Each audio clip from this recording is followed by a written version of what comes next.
আসসালামু আলাইকুম। আজকে আমি কথা বলবো বিপিএল নিয়ে।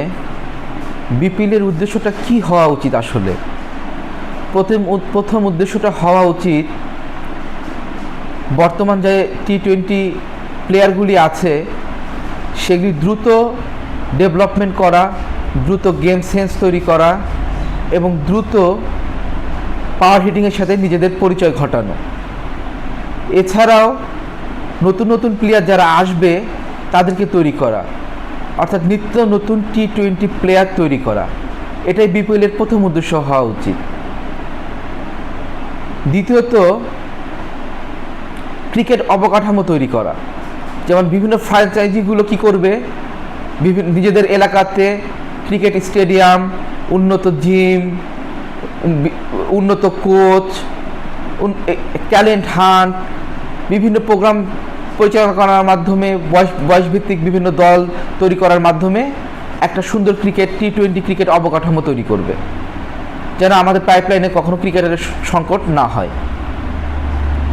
তৃতীয়ত, ক্রিকেটার ফ্র্যাঞ্চাইজিগুলো এবং বোর্ডের অর্থনৈতিক লাভবান হওয়া। এখান থেকে একটা বিপুল পরিমাণ বিনিয়োগের মাধ্যমে একটা বিপুল অর্থনীতি তারা গড়ে তুলবে, একটা সুন্দর টি-20 ক্রিকেটের অর্থনীতি তারা গড়ে তুলবে, এটা তাদের কাজ হওয়া উচিত ছিল।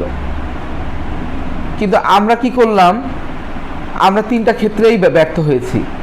আমরা যেমন আন্তর্জাতিক মানের টি-20 প্লেয়ার, বিশেষ করে পাওয়ার হিটার তৈরি করতে পারিনি, তেমনি পারিনি আমাদের অবকাঠামোগত উন্নতি করতে, তেমনি পারিনি আমাদের ব্যবসায়িক লাভ বের করতে। এই জন্য আমি মনে করি যে ফ্র্যাঞ্চাইজিগুলোকে দীর্ঘমেয়াদে তাদেরকে কাজ করার সুযোগ দেওয়া উচিত এবং ফ্র্যাঞ্চাইজিগুলো যেন স্বাধীনভাবে কাজ করতে পারে এবং এখান থেকে যেন অধিক লাভবান হতে পারে। বিসিবি ইচ্ছা করলে একটা পার্সেন্টেজ তাদের লাভের একটা পার্সেন্টেজ তাদেরকে দিতে পারে, এভাবে ফ্র্যাঞ্চাইজিগুলোকে উৎসাহিত করতে পারে এবং প্রয়োজনে আমি বিদেশি ফ্র্যাঞ্চাইজিগুলোকে আমন্ত্রণ জানাতে পারি আমাদের দেশের ক্রিকেটের স্বার্থে। বিদেশি ফ্র্যাঞ্চাইজিগুলো যদি আসে তাহলে খেলার মানটা আরও ভালো হবে এবং আরও কম্পিটিটিভ হবে এবং সেখান থেকে অনেক কিছু শেখার থাকবে সকলের। আশা করি এবার বিপিএল হবে। এবার যদি বিপিএল না হয় তাহলে আমাদের ক্রিকেটাররা কিছুটা পিছিয়ে যাবে। বর্তমান সময়ে আন্তর্জাতিক ক্রিকেটের যে পরিবর্তনগুলি হয়েছে, নিত্য নতুন যে ক্রিকেটের ধারণা এসেছে, সেখান থেকে এক বছর পিছিয়ে যাবে, যেটা আমাদের ক্রিকেটের জন্য ভালো হবে না। যদি কম ফ্র্যাঞ্চাইজিও হয়, তার সাথে বিদেশি ফ্র্যাঞ্চাইজিগুলোকে আমন্ত্রণ জানিয়ে আমরা বিপিএলটা করে ফেলতে পারি, এটা আমাদের জন্য লাভবান হবে।